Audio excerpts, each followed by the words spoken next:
नमोस्तु महाराज जी। प्रीति जैन जबलपुर से पूछती है, नमोस्तु महाराज श्री, आपने बताया कि भोग भूमि जीव पृथक विक्रिया करते हैं, तो जिज्ञासा यह है कि क्या सभी भोग भूमि जीवों के पास विक्रिया शक्ति होती है या कुछ विशेष के पास? और दूसरी जिज्ञासा यह है कि भोग भूमि जीवों को सम्यक दर्शन की प्राप्ति किन निमित्तों से होती है जब वहाँ जिनालय आदि नहीं होते? कृपया समाधान करिए। यदि विक्रिया का प्रावधान उन भोग भूमि के जीवों में बताया गया है, तो वहाँ पर जो व्यवस्थाएं होती हैं वो सभी व्यवस्थाएं सबके लिए एक समान होती हैं। वहाँ पर अवधि ज्ञान, भोग भूमि में विक्रिया आदि होना, ये सभी जीवों के लिए ही संभव होता है, कुछ के लिए नहीं। क्योंकि भोग भूमि की ये विशेषता है, जो भी वहाँ पर व्यवस्थाएं हैं वो व्यवस्थाएं सब जीवों के लिए एक समान होती हैं। तो इसलिए विक्रिया किसी विशेष जीवों में होती है ऐसा नहीं कहा जा सकता। जो भी जीव वहाँ उत्पन्न होते हैं उनमें पृथक विक्रिया करने की शक्ति होती है, यह आपको समझना चाहिए। और दूसरा प्रश्न जो किया गया कि सम्यक दर्शन वहाँ किन कारणों से उत्पन्न होता है, तो सम्यक दर्शन के लिए केवल जनालयों का होना ही जरूरी नहीं होता। सम्यक दर्शन जाति स्मरण से भी होता है। भोग भूमि में विशेष रूप से जाति स्मरण कारण होता है। वहाँ पर कोई भी देव आकर के उन जीवों को समझा सकता है। देवों के प्रबोधन से भी वह सम्यक दर्शन की प्राप्ति हो जाती है। और कोई चारण रिद्धि मुनि महाराज भी वहाँ पहुँच जाते हैं, उनके माध्यम से भी वह उपदेश होता है, तो उसके माध्यम से भी सम्यक दर्शन की प्राप्ति हो जाती है।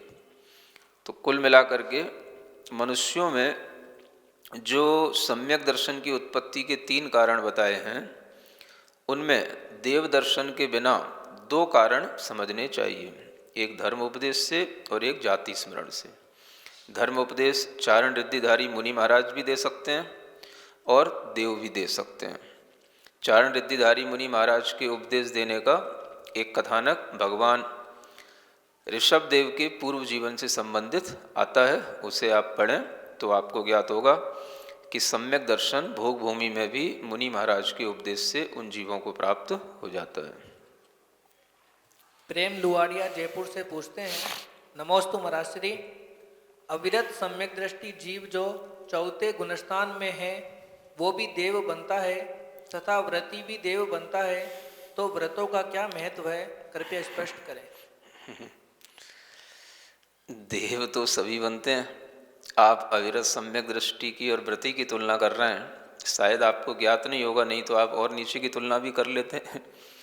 मिथ्या दृष्टि जीव भी देव बनते हैं, जो अकाम निर्जरा करने वाले जीव होते हैं वो भी देव बनते हैं। तो देव बनने मात्र से कुछ नहीं होता। देवों में जो जितना अधिक पुण्यवान जीव होगा, जिसकी लेश्याएँ जितनी अच्छी होंगी, वह उतना ही उत्कृष्ट सुखों को और वैभवों को प्राप्त करने वाला देव होता है। तो अविरत सम्यक दृष्टि जीव भी सम्यक्त्व के प्रभाव से वैमानिक देव में उत्पन्न होता है। लेकिन अगर सम्यक्त्व के साथ में कोई जीव व्रतों का पालन करता है, देश व्रत या महाव्रतों का, तो उसके लिए जो कर्म निर्जरा के साथ में पुण्य बंध होता है, उस पुण्य बंध के कारण से वह उस अविरत सम्यक दृष्टि जीव से भी और उत्कृष्ट क्वालिटी वाला देव बनता है।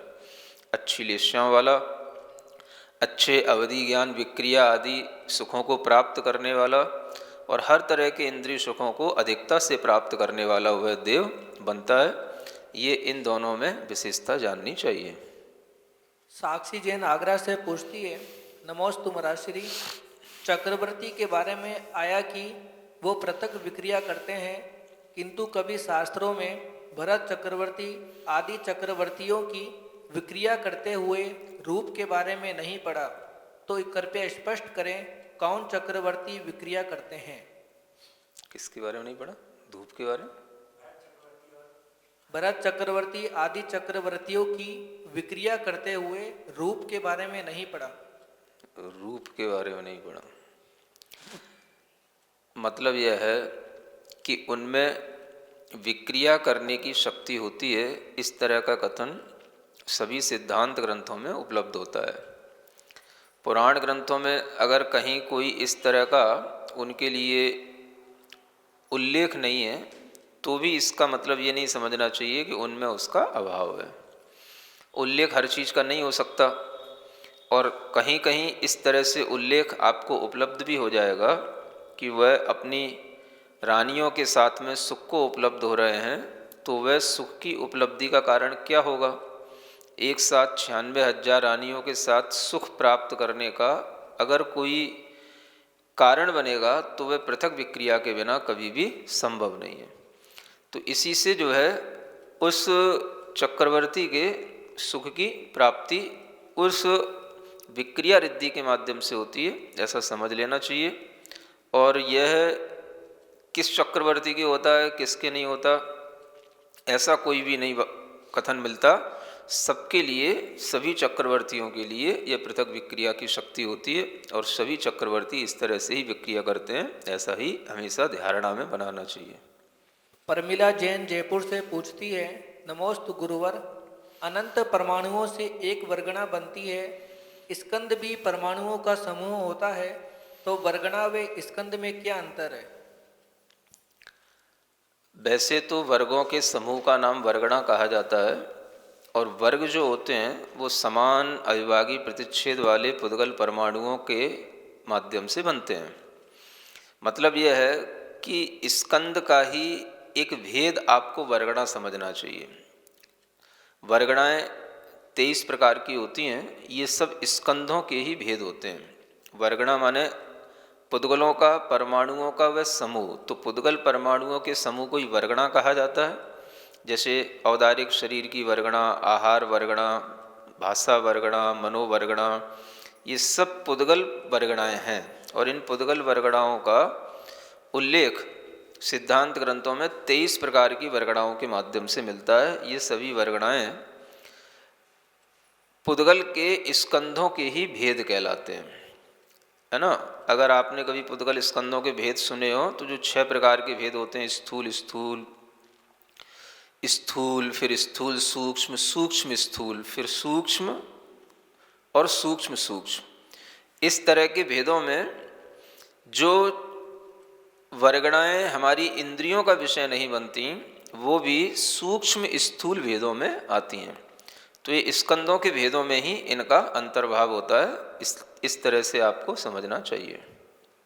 सीमा जैन उदयपुर से पूछती है, नमोस्तु महाराज जी, क्या अपर्याप्तक दशा विग्रह गति में ही बनती है? वह जीव जब विग्रह गति से नई पर्याय में आ जाता है तो वह पर्याप्तक हो जाता है? ऐसा नहीं है। अपर्याप्त नाम कर्म के उदय से जो जीव जन्म लेता है वह जन्म लेने पर भी अपर्याप्त ही कहलाएगा। और अपर्याप्त दशा विग्रह गति में तो बनती ही है, किंतु विग्रह गति के बाद जब तक वह जीव अपर्याप्त नाम कर्म के उदय से जन्म ले रहा है, उतना जितना उसकी आयु है वो विग्रह गति के बाद उसकी आयु पूर्ण होगी।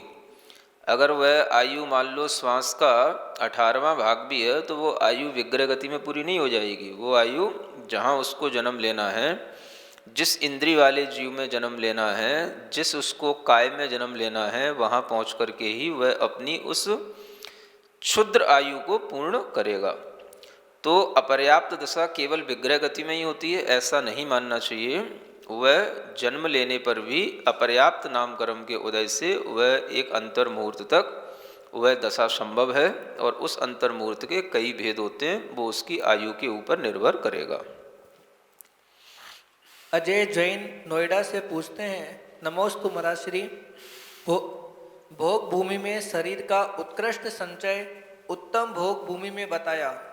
आपने बताया कि उत्तम भोग भूमि में आने वाला जीव ऋजु गति से आएगा, तो जिज्ञासा यह है कि क्या वो सभी जीव उत्कृष्ट शरीर का संचय करते हैं या मात्र उत्तम भोग भूमि में जो जीव ऋजु गति से आते हैं वो ही करते हैं?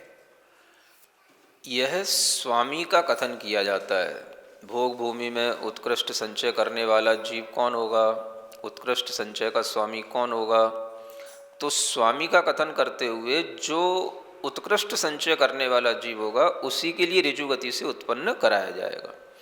तो ये शर्त जो नियामकता के रूप में है वह आप इसी रूप में समझें कि जो उत्कृष्ट संचय कराने वाला जीव उसका स्वामी बन रहा है वो नियम से ऋजु गति से ही आएगा। बस इतना ही उसके लिए नियामकता बनानी चाहिए। अनीता जैन सागर से पूछती है, नमोस्तु गुरुवर। गुरुवर, जिज्ञासा ये है कि आपने बताया प्रत्येक सभी बादर ही होते हैं, तो दो इंद्रियादि में प्रत्येक कैसे लगाएंगे? कृपया उदाहरण देकर समझाइए। प्रत्येक सभी बादर ही होते हैं। प्रत्येक सभी बादर ही होते हैं, तो दो इंद्रियादि में प्रत्येक नहीं, प्रत्येक शरीर वाले जीव। इसका मतलब ये हुआ कि जो साधारण शरीर वाले जीव हैं वो प्रत्येक शरीर वाले जीवों से विपरीत कहलाते हैं। तो साधारण शरीर वाले जीवों में इस तरह से यह सूक्ष्म और बादर के दोनों भेद बनते हैं, लेकिन ऐसा नहीं है कि प्रत्येक शरीर वाले सभी जीव सूक्ष्म नहीं होते और बादर ही होते हैं। त्रस जीवों की अपेक्षा से अगर ये कथन किया गया हो तो ये सही बैठ जाएगा, क्योंकि त्रस जीवों में 2 इंद्री, 3 इंद्री, 4 इंद्री आदि जो जीव होते हैं वो बादर ही होते हैं। बादर और सूक्ष्म का यदि भेद है तो वो मात्र 1 इंद्रियों में है। तो पृथ्वी, जल, अग्नि, वायु ये भी सूक्ष्म भी हैं और बादर भी हैं। और इन पृथ्वी आदियों का शरीर साधारण शरीर नहीं होता, प्रत्येक शरीर होता है, क्योंकि प्रत्येक शरीर का मतलब है जिस शरीर का एक जीव स्वामी हो। तो इस तरह का प्रत्येक शरीर एक इंद्रिय जीवों में भी होता है और वह पृथ्वी, जल, अग्नि, वायु में भी होता है, प्रत्येक वनस्पति में भी होता है। वो सभी जीव बादर ही होते हैं, ऐसा नहीं है, वो बादर भी होंगे और सूक्ष्म भी होंगे। किंतु जो 2 इंद्रिय आदि जीव हैं वो नियम से बादर ही होंगे, ऐसा जानना। और प्रत्येक शरीर वाले जो वनस्पति का एक जीव है वो भी बादर होंगे। तो आपने जो प्रश्न किया है थोड़ा स्पष्ट प्रश्न किया करो। प्रत्येक का मतलब प्रत्येक वनस्पति का एक जीव भी हो सकता है, प्रत्येक का मतलब प्रत्येक शरीर वाला 2 इंद्रिय आदि जीव भी हो सकता है। आपके प्रश्नों की स्पष्टता नहीं होने से बहुत देर तक समझाना पड़ता है। और 2 इंद्रिय आदि जीवों में अगर वो प्रत्येक पना है तो उसका मतलब यही है कि वो कोई भी 2 इंद्रिय आदि जीव होंगे वो सब अपने अपने शरीर के स्वामी होंगे। साधारण शरीर की तरह ऐसा नहीं होगा कि एक शरीर के स्वामी अनंत जीव बन रहे हों। वह सब एक एक जीव अपने अपने शरीर के स्वामी होते हैं, 2 इंद्रिय, 3 इंद्रिय आदि जीव। और वह जीव चाहे हमें दिखाई दें या न दें वो सभी बादर ही होते हैं, ऐसा जानना। सिद्धार्थ जैन दिल्ली से पूछते हैं, नमोस्तु महाराजश्री। आपके अनंत उपकार है कि घर बैठे बिना कुछ किए हमें इतने बड़े ग्रंथ का स्वाध्याय करने को मिल रहा है। एक जिज्ञासा ये है कि अबाधा काल व बंदावली में क्या अंतर होता है? कृपया स्पष्ट करें। आबाधा काल तो जो हम कर्म बांधते हैं उस कर्म की स्थिति के अनुसार वह आबाधा काल बनता है। जैसे मान के चलें कि अगर 70 कोड़ा कोड़ी सागर का बंद हुआ है तो उसका आबादा काल 7000 वर्ष होता है। तो आबादा काल का मतलब ये हो गया निषेक रचना जो होगी वह निषेक रचना आबादा काल बीतने के बाद वाले समय में उसकी निषेक रचना होगी। यानी 70 कोड़ा कोड़ी सागर का अगर बंद किया है तो 7000 वर्ष की आबादा काल बीतने के बाद एक समय, 2 समय आदि को लेकर के 70 कोड़ा कोड़ी सागर तक की उसकी निषेक रचना होगी। तो ये जो हम कर्म बांधते हैं उन कर्मों की निषेक रचना में आबादा काल आता है। यानी आबादा काल का मतलब ये हो गया उतने समय तक आप उस कर्म को खपा नहीं सकते, उतने समय तक आप उस कर्म को अपनी स्थिति से उदय में ला नहीं सकते। यानी अपनी स्थिति से कर्म उदय में आएगा तो आबादा काल पूर्ण होने पर ही आएगा। और बंधावली का मतलब होता है कि जब कोई भी कर्म बांधा जाता है तो बंधने के बाद में एक आवली काल तक उसमें कोई भी हम चेंज नहीं ला सकते, यानी उसको हम उदय उदीर्णा के रूप में नहीं ला सकते। तो एक आवली काल के बाद वह जो आवादा काल के अंदर जो बंधा हुआ कर्म है उस कर्म को हम उदीर्णा के रूप में ला सकते हैं एक आवली काल के बाद में। तो जो एक आवली काल तक उदय उदीर्णा नहीं हो सकती इसी को कहते हैं बंधावली। इसी का दूसरा नाम कहलाता है अचलावली, माने एक आवली काल तक उस कर्म का कुछ नहीं कर सकते। और फिर एक आवली काल तक जो उस कर्म में से कुछ निषेकों को हम अपने उदीर्णा के माध्यम से कुछ निषेकों के कुछ परमाणुओं को हम उसमें उदय में लाने योग्य बना लेते हैं। लेकिन पूरा का पूरा वह जो निषेक उदय में आकर के खिरेगा वो अपनी स्थिति को पूरा करके ही खिरेगा, वो आवादा काल पूर्ण होने पर होगा। ये इन दोनों में सूक्ष्म अंतर है। जब कर्म कांड पढ़ोगे तब ज़्यादा समझ में आएगा, अभी जीव कांड पढ़ रहे हो ना, इसलिए इतना ही समझना पर्याप्त है।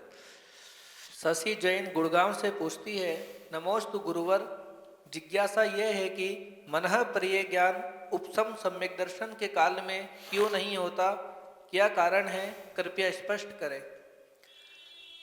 बहुत से कारण तो सैद्धांतिक रूप से हमें स्वीकार करने चाहिए, किन चीज़ों के साथ कौन सी चीज़ें होती हैं कौन सी चीज़ें नहीं होती हैं, इस तरह की जो नियामकता बताई जाती है इसमें सैद्धांतिक रूप से अगर वो नियामकता है तो फिर उसमें दिमाग लगाना नहीं पड़ता, क्योंकि ये सब अपने ज्ञान की बातें नहीं होती।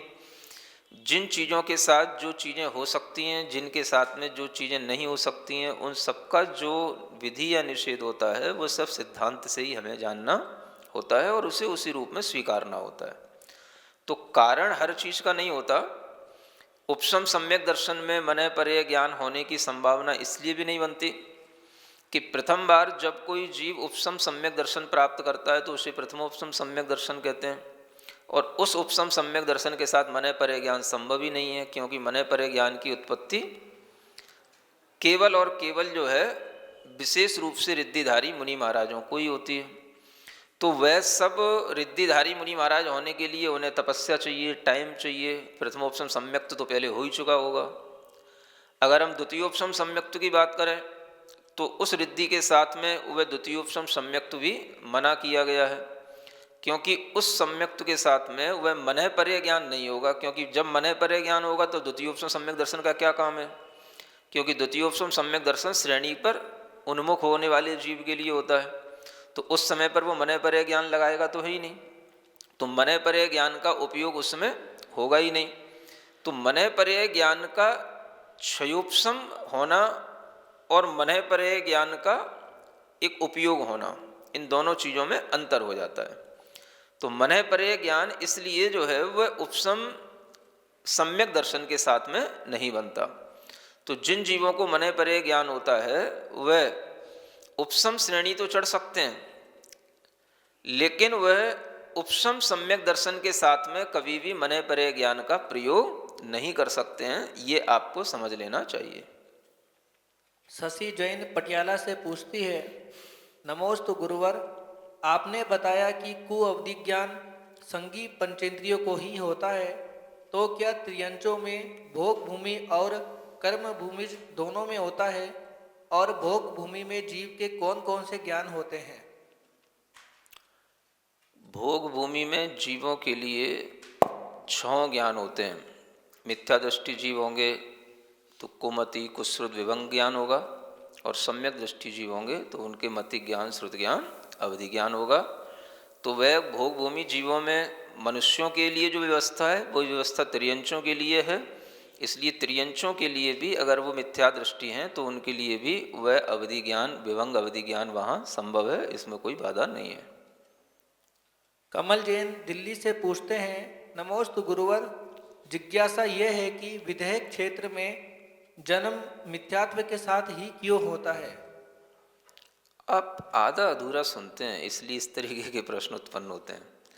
विदेश क्षेत्र में जन्म, ये किसने कह दिया कि मिथ्यात्व के साथ ही होता है?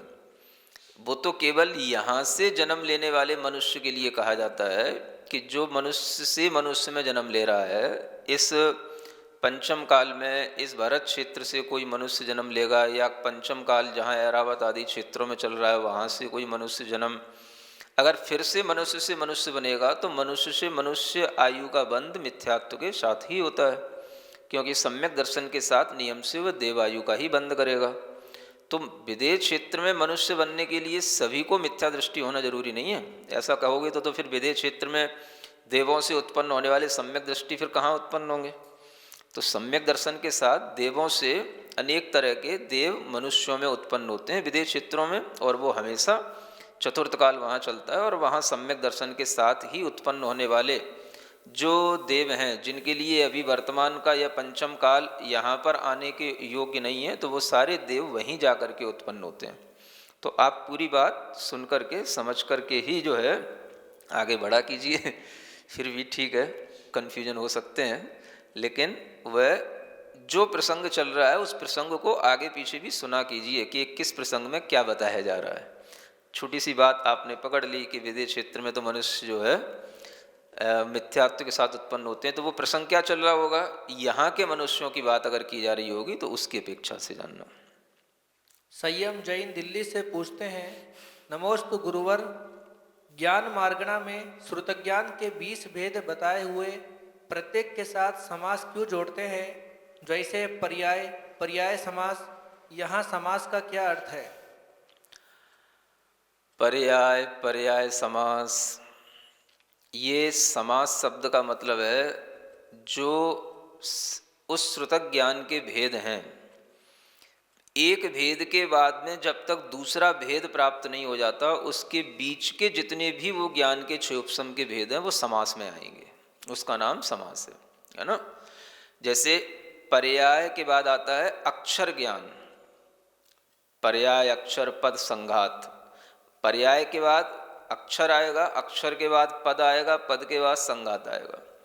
तो पर्याय से पर्याय रूप जो ज्ञान है उतना क्षयोपशम से जब तक हमें अक्षर ज्ञान का क्षयोपशम प्राप्त नहीं हो जाता उसके बीच में जो असंख्यात भेद होंगे वो सब कहे जाएंगे पर्याय समास नाम से।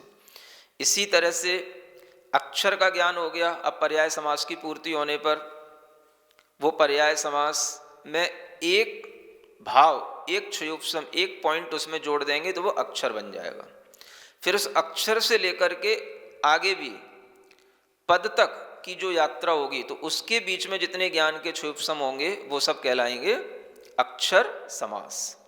तो इस तरह से उसके क्षयोपशम के भेदों को मोटा मोटा तरीके से बताने के लिए ये भेद बनाए जाते हैं, है ना। इसको आप इकाई, दहाई, सैकड़ा के एग्जाम्पल से भी समझ सकते हैं कि जैसे दहाई शुरू हो गई कहाँ से, 10 से शुरू हो गई, है ना।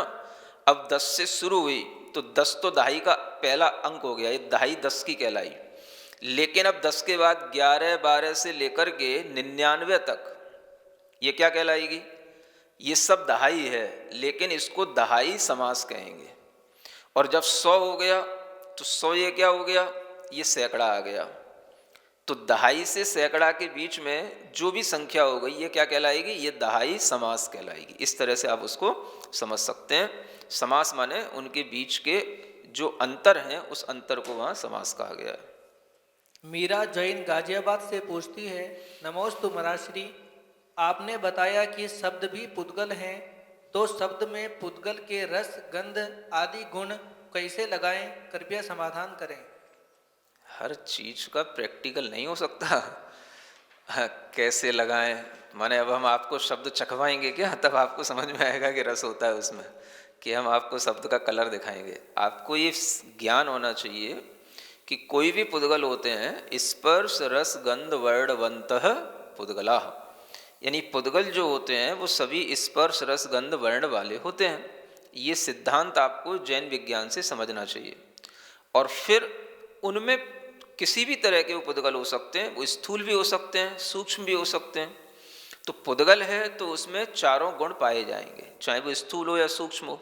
अब सूक्ष्म होने के कारण से हम उसको देख नहीं सकते, तो देख नहीं सकते तो क्या हम चक्षु इंद्रिय का विषय नहीं होने से हम उसको पुद्गल ही नहीं कहेंगे? ऐसा तो होता ही नहीं है। कोई जीव है, जीव भी अगर हमें दिखाई नहीं दे रहा है, सूक्ष्म जीव बहुत बड़ा इंद्रिय वाला भी हो सकता है, लेकिन तो हम उसको यूँ कहेंगे जीव ही नहीं है, तो ऐसा भी नहीं है। तो पुद्गल जो है सूक्ष्म हो चाहे स्थूल हो, वह सभी अपने स्पर्श रस गंध वर्ण इन चारों गुणों के साथ में होते हैं। ये सिद्धांत आपको स्वीकार करते हुए बढ़ना होगा, तभी वह भाषा वर्गणाएं अनेक परमाणुओं के समूह के रूप में वो भाषा वर्गणाएं होती हैं। और उन वर्गणाओं में यानी अनेक पुद्गलों के परमाणु स्कंद के रूप में होते हैं, लेकिन तब भी वो वर्गणाएं हमारी इंद्रिय का विषय नहीं बनती। तो इसलिए उनमें जो वर्गणाओं में जो भी सिद्धि होगी, तो एक चीज की सिद्धि होने पर भी सबकी सिद्धि हो जाती है। माने रूप स्पर्श रस गंध वर्ण में से अगर एक की भी सिद्धि होती है तो वो सब चीज़ों की सिद्धि हो जाती है। और अगर आपके लिए कोई सूक्ष्म होने के कारण से एक की भी सिद्धि ना हो, तो भी अगर वो पुद्गल है तो आपको ये मानना ही पड़ेगा कि वो स्पर्श रस गंध वर्ण से सहित है। तो ऐसी वर्गणाएं जो हमें दिखाई नहीं देती हैं, वो बहुत सारी वर्गणाएं होती हैं। ना हमें मन की वर्गणाएं दिखाई देती, ना हमें कर्म दिखाई देते, ना हमें भाषा की वर्गणाएं दिखाई देती।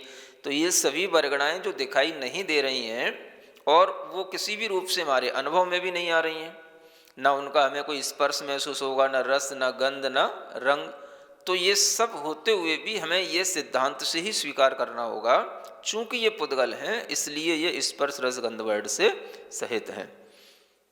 डोली जैन जबलपुर से पूछती है, नमोस्तु महाराज, मन वचन काय की क्रियाएं एक साथ नहीं होती, एक बार में एक ही योग कार्य करता है, पर वचन योग बिना काय योग के कैसे बनेगा, क्योंकि वचन तो काय से ही निकलते हैं।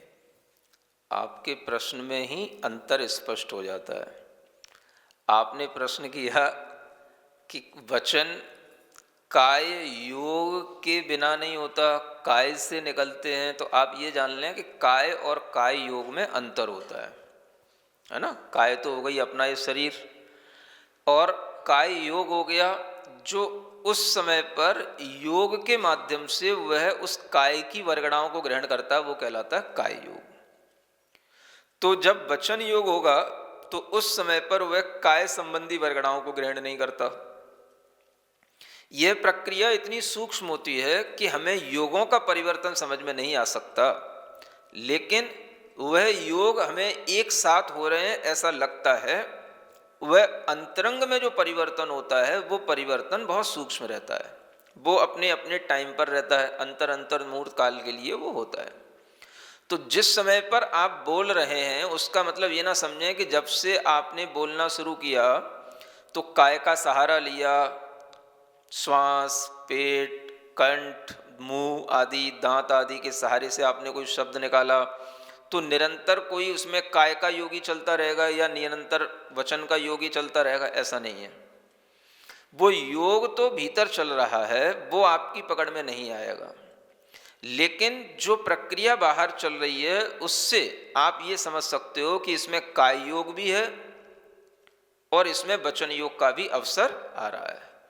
तो ये दोनों चीजें चलती रहेंगी। जब हम बोलते हैं तो बोलते हुए भी हम बीच में एक बहुत बड़ा गैप ले लेते हैं। अगर मान लो हमने ये शब्द बोला, हमने जैसे ये शब्द बोला, हमने यह शब्द बोला, आपको लगा कि आपने लगातार बोला, लगातार नहीं बोला, इसमें बहुत अंतर आ गया।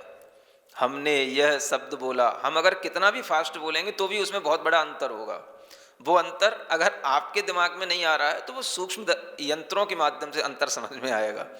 वो अंतर जो होता है वही अंतर बहुत अधिक बड़ा अंतर होता है, वो सेकंडों का वो भी अंतर हो जाता है वो, और उस अंतर में ये योग परिवर्तित हो जाते हैं।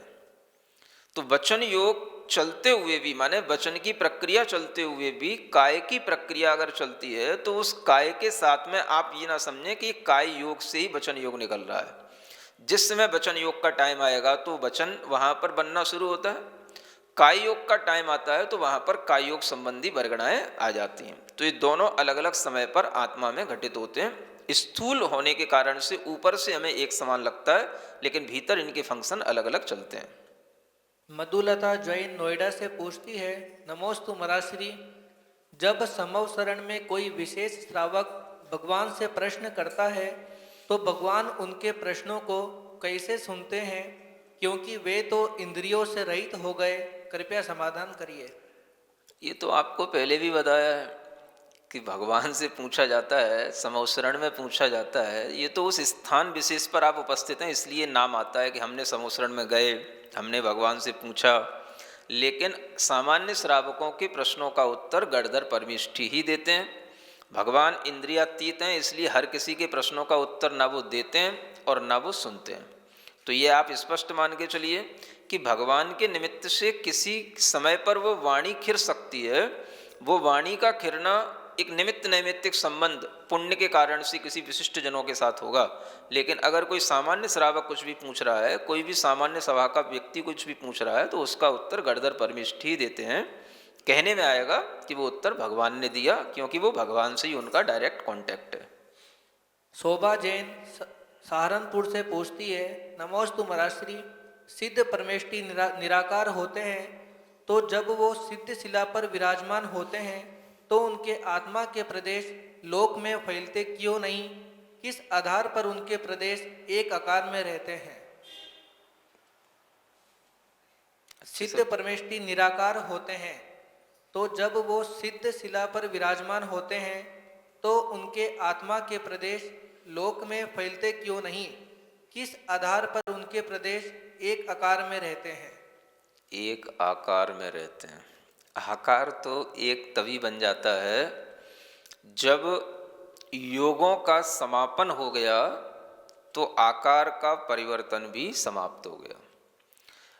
अयोग केवली गुणस्थान हो गया। उस समय पर जो उनके योगों का अब स्पंदन रुक गया, उनका आकार जो उनका चरम शरीर है, बस उसी वह चरम शरीर प्रमाण वह आकार उनका बन गया। और वही आकार उन शरीर को छोड़ने के बाद हमेशा बना रहेगा।